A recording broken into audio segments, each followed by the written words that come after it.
BookTube channel.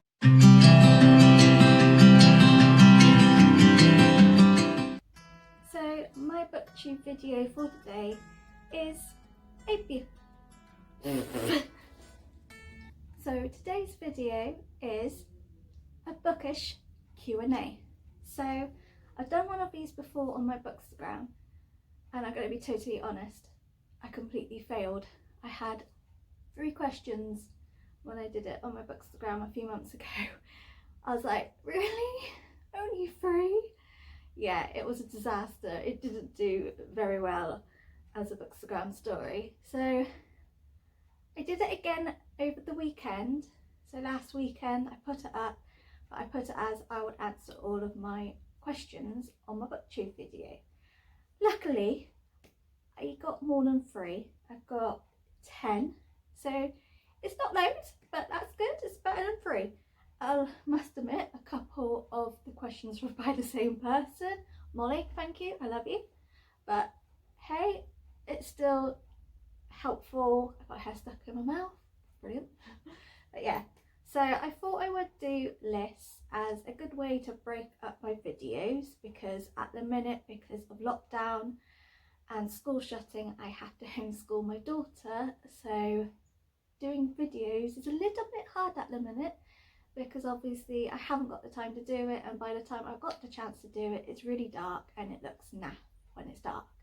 So I thought I would do this and it would break up my videos, and hopefully I can squeeze in videos when I've got the chance to.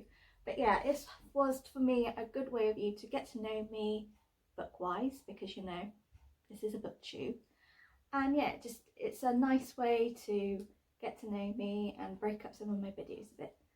So I put this on my Bookstagram stories. I literally just put a little drop thing of a question, everyone just put their questions, and I've just written them all down and all that. So I'm just going to get to it. So the first question is, and it's a very easy question and a good one to start with, I must add as well, is why did I start my Bookstagram? So I could do the really easy and simple answer to this and say, I love books, it made sense to do a Bookstagram. But I'm not simple, and that wasn't the case for me. So I had no clue there was a Bookstagram. I did not know there was a Bookstagram community. I had absolutely no inkling. I did not know that there was a separate Instagram where people talked about books. I found Bookstagram as a fluke. So before the pandemic started, before lockdowns and tears happened, I was a very big second-hand shopper. I used to always be in charity shops. I would buy absolutely everything, from clothes to toys to books, home stuff. I was an avid second-hand shopper, and I used to put that on my personal Instagram, as well as like myself, my family, baking, everything was on my Instagram at the time. And I was following a lot of second-hand accounts, and obviously, you know, you get all the suggestions on Instagram of, oh, follow this person, and by fluke I came across a second-hand account, but she had a separate account tagged on her bio, and I thought, oh, what's this? It sounded to do with books, and I clicked on it, and lo and behold, I went into her Bookstagram account. Now, I can't for the love of God remember who this person was, and I'm not going to even bother attempting to try and find this person, but she was the first person I saw who had a Bookstagram account. I loved it. It was just amazing, and there were so many good books that she put on there, so I followed her. And then as time went on, I had a lot of Bookstagram suggestions of like followers, and I started following them. And so my personal Instagram started to have a mixture of Bookstagram accounts on there. And through doing that, I fell across one account, which I would tag the people I mention in my description, but I fell across Brooke's account.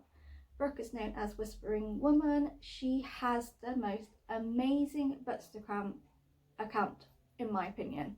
It's aesthetically pleasing. I just love that she has a mixture of book content, uni content, body positivity content. She has everything on there, but it's just so smart and so well presented.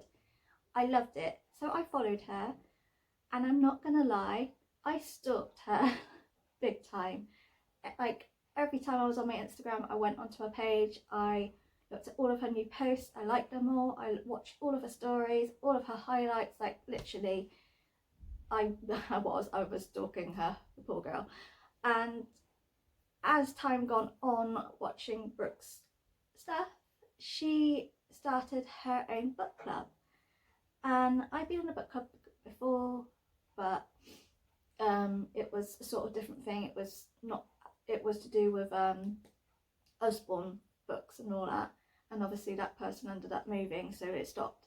So I knew she was starting a book club, and obviously it was just starting. She was getting people to join and all that. She was just her and her uni friend Jess were starting like a website, so it was all at the beginnings. But I must admit I was a bit unsure, because in my head a book club is you go and meet up and talk about the books, and I thought, how can you do that when we're in a pandemic and we're in a lockdown? Because at the time we were in a lockdown.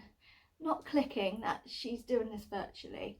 So I've been oohing and ahhing about it, and it was only like, I think a good maybe a few weeks afterwards that I took the plunge and asked Brooke all about it.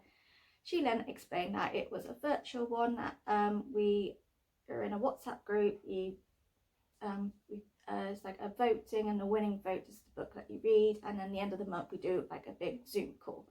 So I ended up joining, and through that I met all the other Bookstagram members who were joining the book club. They were obviously all giving each other their handles, and it was all Bookstagram. So I took the little, boost that I had, because I'm not one to ask people stuff. I asked what a Bookstagram was, and like what you do and all that. So they answered all the questions, and I thought, oh, this sounds like my thing. Like, I love books, I love to read. I do sometimes document it on my personal account, but not everyone likes books and likes reading.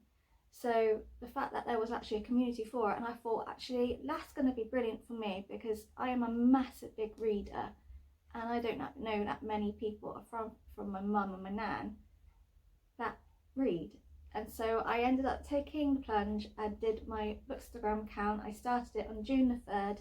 I put like books that I had originally read that I got from my personal account put on there, but the first book I actually read was Brooke's book club, which was Books with Brooke, and our first book was Meddling Kids. So yeah, that's how I started it. I haven't looked back. I've been on there for 7 months now. I've got over 5,000 followers. I'm taking part in read-alongs. I've been doing buddy reads. Yeah, it's my kind of community. I've hardly gone back on my personal account, because I'm always on Bookstagram. I love it. It's a really nice, kind community, and I've hardly had any problems with it. So yeah, that was really what happened and got me into Bookstagram. So thank you to the random account I found, and then thank you to Brooke, who she was the one, and all of her book club members, that made me think, no, let's start a Bookstagram. So yeah, the next question sort of goes along with the first, and I got asked, why did I start my BookTube? So it was pretty simple for me. I love to do talking videos on my Bookstagram. I started off doing just talking ones on my stories. At first I was a little bit nervous, but as I kept talking, it was becoming a bit natural to me. I then started doing IGTVs. At first they were just unboxings. Like if I had some book gifts or something, I did unboxings like that. And then I decided it would be easier to do a monthly TBR video as a wrap up. So I started doing them, but obviously with IGTVs you only get like a 15-minute slot, and it was really hard for me to discuss the amount of books I read, because I did read quite a few, and properly talk. So I was oohing and ahhing about it, but I am not a person who's got very big confidence, and I was just like, if I put this on YouTube as a channel, like everyone can see it if they wanted to. But I have been trying to get myself out of my comfort zone. I really do enjoy doing it, and in hindsight I'm only talking on my phone. Like, I know other people can see it, but it's not like I have thousands of people here watching me do it. So I decided to take the plunge for January this year. A lot of other Bookstagrammers, their New Year's resolution was to do a BookTube, and they started, so I was looking at what they were doing. I do tend to look at booktubers on my, like, I do follow quite a few and I do watch their stuff, so I sort of knew the gist of it. So yeah, I decided why not do all my talking videos as a booktube, because then I don't have a time limit and I can talk as much as I want about books. So yeah, that was really why I started my booktube, and I haven't done it for long, but I'm enjoying it. I'm getting used to the whole editing bit. It does take on me a while to do it and post it. Like, I tend to do like my videos in the morning, I edit all in the afternoon, and by the time it's done and posted onto my channel, it's like 6 o'clock in the evening. But hey, I will eventually be quite quick at it and it will be easy. So yeah, that's why I started it.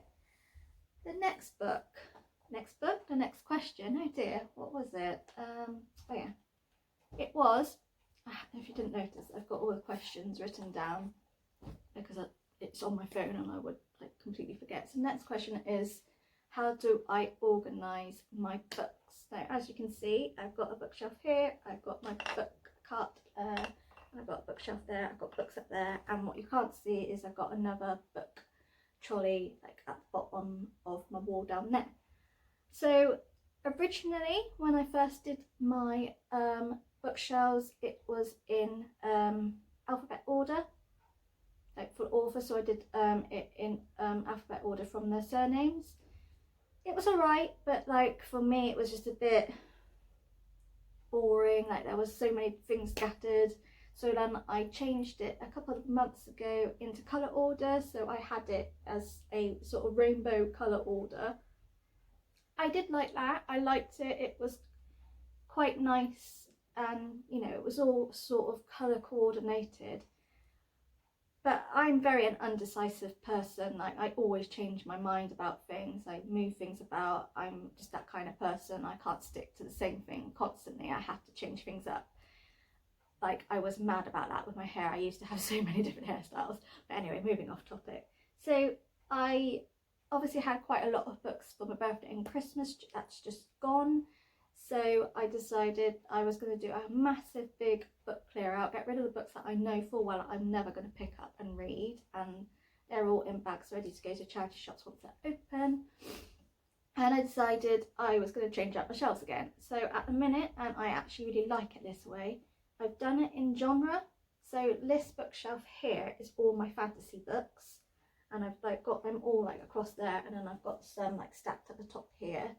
This shelf behind me is all my crime thrillers, and then this book caddy has got a romance and like contemporary sort of fiction, and then the one that you can't see is my mix match one, which has got my non-fiction books, it's got all my Stephen King books, it's got dystopian and history fiction. It's my mix match one because I like haven't got that many books of each of them.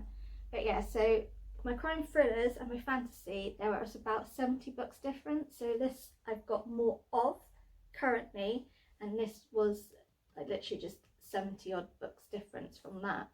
I just started getting back into my romance, so obviously I haven't got much, but that is how my bookshelves and how I order at the minute. I'm sure it'll probably change again, but currently I quite like it because I know where the genres are. I know like if I fancy fantasy, I can get it from this shelf. If I fancy crime thrillers, it's this shelf, romance is here, and odd sods are over there. So to me, it's a bit more organised. I know where everything's in, and depending what mood I'm in and book I want to read, it's easy to access. And I quite like it, and I think I might stick to it. And currently at the minute I'm being very good, and I haven't bought any more books, so these are the books that I will be reading, and once they've all been read, and depending on what I want to keep and what I want to don't, then I can add more books in. So following from that, the next question I was asked was, what was the first book I ever read?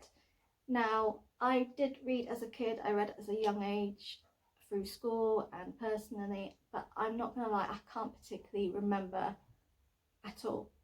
Now, I know I read a lot of Enid Blyton books. I read The Famous Five, and I read a lot of Tracy Beaker books as well, but I can't particularly remember what was the first book I really got into. Like, I do remember in primary school, in like year 5, year 6, we were introduced to Harry Potter, and I know we read, I think, the first 2 books in school, and then I decided to buy the rest of the series afterwards because I enjoyed it. But I think the books that I can really remember as a young child, I think, was Enid Blyton's The Famous Five and all of the books by Enid Blyton. Some Roald Dahl books, like Charlie and the Chocolate Factory and James and Giant Peach, I remember them, and a lot of Tracy Beaker books, because, you know, they were pretty much what a lot of girls like to read. So they are the ones that I can really remember. So yeah, like I said, they're the ones I only remember. I don't have a very good memory from back then, to be honest. So the next one was, and this is gonna be not just one book. So I got asked what was my favourite and best book of 2020 and why. So I'm gonna have to go with A Court of Thorns and Roses, the series by Sarah J. Maas. I love this series. It was the first time I ever read the author's work, and she is my favourite fantasy author. I just love how she writes. Every single page I was captivated, and this was it was my best book. I think I will always go back to this book, and it's also a series that I will happily reread and reread. I also really did enjoy this book as well. It's called Mine. Let me get it. It's called Mine. It is a debut book. I was recommended this by Books on the Hill, which is my independent bookstore where I live. One of the owners asked me what books I was into. I told him it was like mainly crime thrillers and fantasy. He recommended this, and the author, Chrissy Harrison, is also local to where I live. She lives where I live, and I was like, well, of course I'm gonna have to support her. I loved this. It was sort of a mixture of a crime thriller, but it was also supernatural. So it was this what was he? A journalist, him and his partner Sam, a girl, Sam. They did a journal all about the supernatural, and basically very little happened, and then all of a sudden there was a demon attack, and police were thinking it was like just a normal murderer, but obviously these 2 characters knew it was supernatural, so they were on the fight of trying to capture this demon and send it back to hell. But it obviously, I really liked this, and I have recommended this to lots of people, and a lot of people have started reading it, so I hope they like it as much as I did. But I just felt, I think because some of the places I have been, I know very well, so I could really get into that a bit more. And I just like the fact that it was like a supernatural thriller, and I haven't read any fantasy books like that, and just the way she wrote was mesmerising, and I can't wait for more of her stuff. Like, she is an author that I'm keeping an eye on. Then, to go on from the best book, it was what was my worst book of 2020. I have 2. If I didn't do one of them as a buddy read, I would have DNF'd it, but as it was a buddy read, I didn't. So me and my book bestie, Banned by Crime, Hannah, me and her, we both read The Hunting Party by Lucy Foley. I hated it. We both hated it. Apart from the end, that sort of, you know, was decent enough. Neither of us gelled with it. We thought it was just, none of the characters were likeable. The plot was very, you knew what was going to happen. I knew what the plot was. I had an inkling who the killer was. I wasn't right about the inkling. That was the only bit that made it good, I think, because who I thought it was wasn't. But as we got nearer to the end of the book, it became clear, and in hindsight it was sort of like, yeah, okay, actually that is quite predictable. I just didn't like it. Like, I've got the guest list and I keep putting it off because a lot of people say it's better than Hunting Party.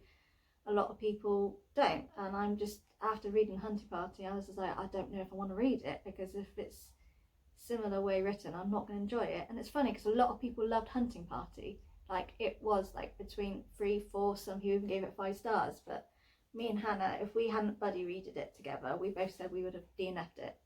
So that's one. And my other one is Blood Orange. Now, that has been a well-hyped book, and I don't understand why it is. I hated it. Like, I am not one to DNF a book. I don't like DNFing books. I feel bad because at the end of the day, authors have taken a hell of a lot to write these books, and I want to help them get their books out there. But I am one to be honest, and if I don't like a book, I don't like a book. Doesn't mean that someone else who goes and buys that book is going to not like it either. So obviously everything that I feel about these books, someone else might think completely different. So I'm not going to say to you, do not buy the book, because you may actually really enjoy it. But I could not gel with the characters at all. Like, it was classed as a suspense thriller, I think. I can't particularly remember. And I was just like, it's about an affair. It's about this woman who does not give a flat ass crap, excuse the language, about her child. She was an alcoholic. I couldn't vibe with her. I hated her. I really hated her character. I wasn't overly keen on the husband either. I really felt for the child that was involved in the book. And, you know, up until you were about probably 3/4 of in the book, so near the end of the book, I was like, where is this crime bit? Like, nothing's happening. And then all of a sudden it just hit, you know, it was this husband and blah, blah, blah. And then it ended. And I thought, was that it? Like, I obviously read it. I didn't stop reading and think, nah, I can't finish it. I wanted to know what's happened because I am a curious person and I like to see how it ends. But it literally was, for throughout the book, mostly about an affair, about this mother's love for alcohol rather than anything else. She kept on ignoring her child, and then when things came to light about her husband, she then decided to, like, you know, be a mum, and then all of a sudden this murder just happened, and I'm like, really? I just hated it. I know a lot of people really enjoyed it. I wasn't keen on it. And if I'm going to be totally honest, I don't think I'm going to read any of the books by the author because I just wasn't captivated with it. And the characters, every character apart from the child involved, I just didn't gel with them. I was just like, I don't care what happens to any of you. You could all die. I don't really care as long as the child's okay. So yeah, they were my 2 worst books. I then got asked this question and I haven't really got an answer for it at the minute. So it's a book series that I think is very underrated. Now, every book series I've read so far, I've loved. You know, like Court of Thorns and Roses series, I've loved. What other series have I read? The Shadowhunter series, a couple of books I've read from them, I love. I am one of those people that, like, when I buy a series, like, I tend to maybe buy the first book, but unless the book is absolutely awful, which I've not had so far, but I tend to then have to get the whole rest of the series because I cannot just read one book and then not know what happens, especially as some always leave cliffhangers. So I haven't at this particular moment got an underrated series. All the books that I've read so far I've really enjoyed and happily will carry on with the series and even reread the series. So for that question, I don't have one, I'm afraid. I might come back to it one day and say this series is absolute utter poop, but for now I love every series I've read so far. So yeah. Then this goes on to my favourite genres. So it was my favourite crime thriller book. Now, I quite love crime thrillers. I like any crime thrillers really, apart from Hunting Party and Blood Orange. I'm sorry, I just really hated them. But I absolutely love James Patterson. I just think he writes amazing. I think every single crime thriller I've read of his, and I've only gone through his some of his standalones, like he has loads of books. I'm slowly going to go through all of his books. And strangely, I don't own a lot of his books because I actually read a lot of his books through the library. So I only own a couple of books by him. So a lot of them that I've read were from the library. But I love his work. Like every crime thriller I've read of his, I have been absolutely like 5 stars. I loved it. And it's amazing how each book, even though it's the same genre and pretense that, you know, it's usually a it's like the murder, and there's obviously the police trying to capture the murderer and stuff, but I just really liked the way he writes, and like I constantly want to read his books, and he is always someone I go to if I'm having a bit of a book slump, or I'm just like I'm getting really fed up of reading certain things. I'm like, right, do you know what, I just need to pick up his book and I'll get my little book funk back. I also do like, if I can find her, that's a really good question, found it. I also like Brianna Labusquez, might not pronounce that correct. I've got a couple of her books on my Kindle. I did own one book, but I gave it to Hannah because I knew she'd really enjoy it, and she read it a couple of months back and absolutely loved it. I love her writing too. Her books are, you are hooked from the start. It's like different people's point of views, and there's like so many twists and turns in those books that I've literally left not having a clue what's going to happen, how it's going to end, or anything. Like her books really do, I'm like there thinking, what? Like I can never work out who done it or anything like that. Like she is very good at captivating you, and I would say she's the queen of twists and turns and suspenseful thriller. So they're probably my 2 really big favourites. And then it's my favourite romance book.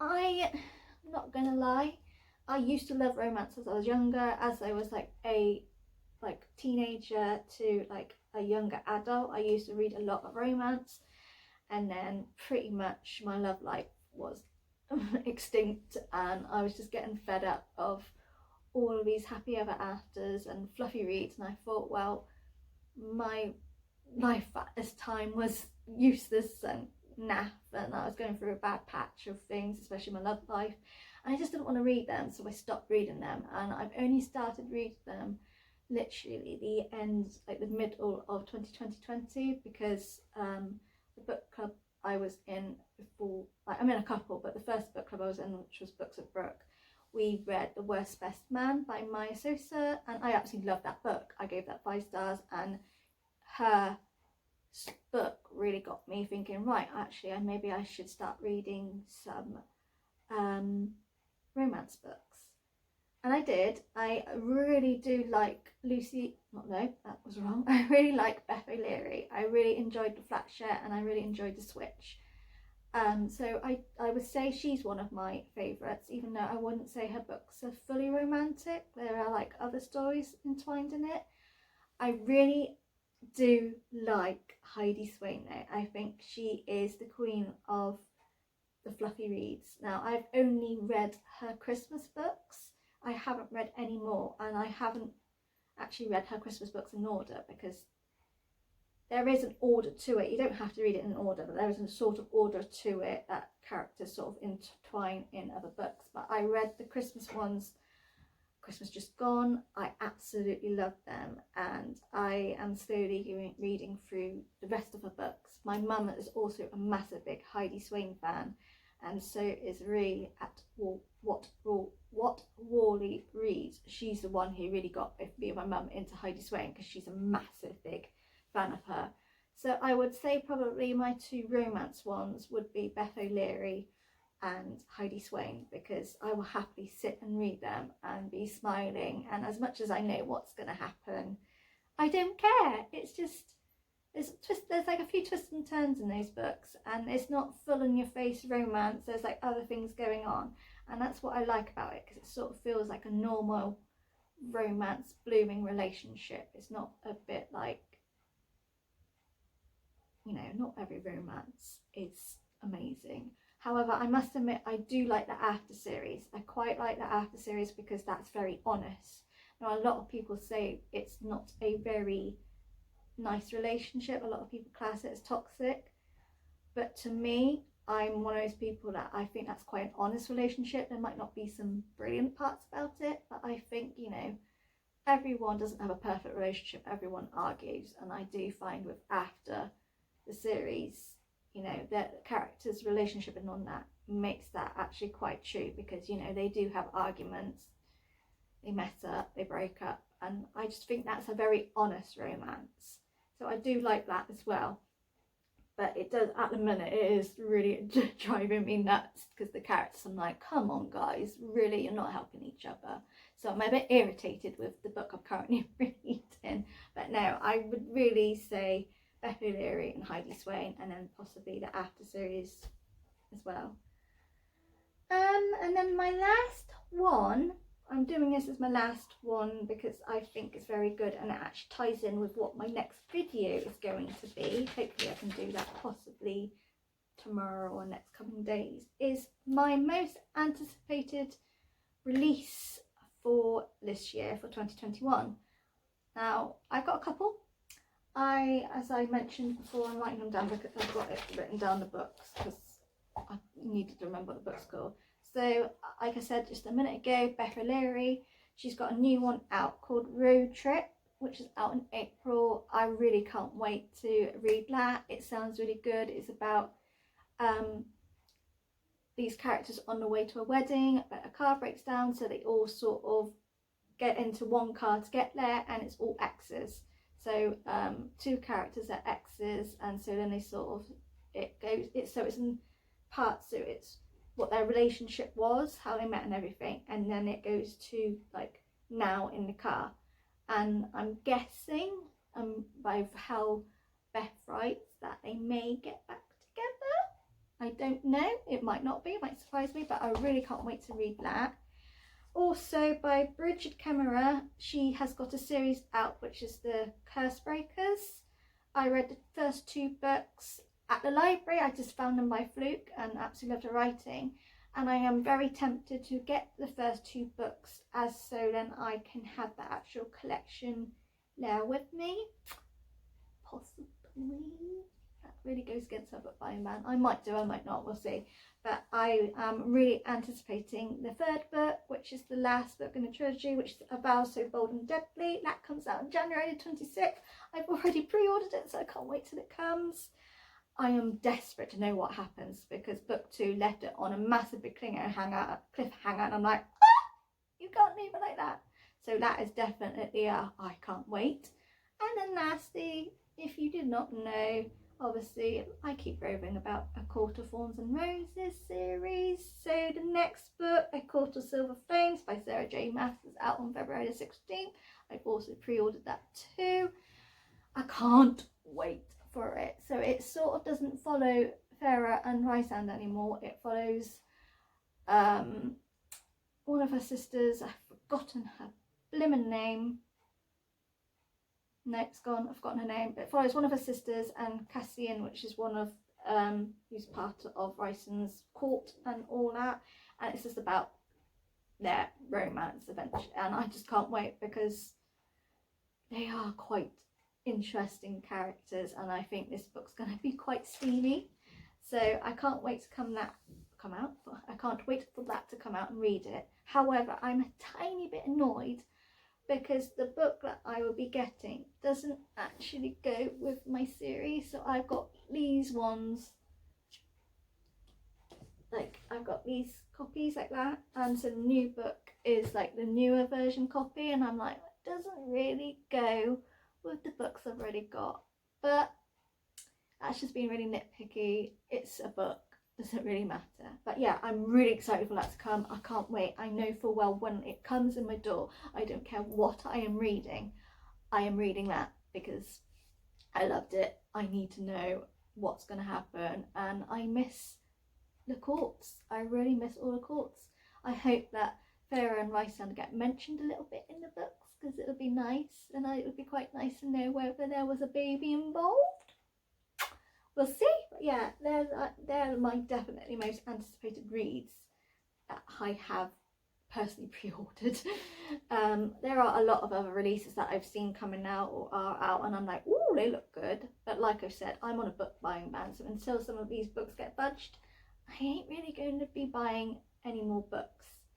I keep saying that. I know it's going to be broken soon. But yeah, they are my questions. There are my answers. Thank you so much to everyone who asked me questions. It's much appreciated. And yeah, thank you for watching my video, and subscribe if you haven't done so already. Drop me any comments of any of the books you love yourself, or if there's any anticipated reads that you actually want to shout out about and let me know of. And yeah, that's me really. Take care. I will see you all soon. Please stay safe, and hopefully there will be another video coming up as soon as possible. Bye everyone.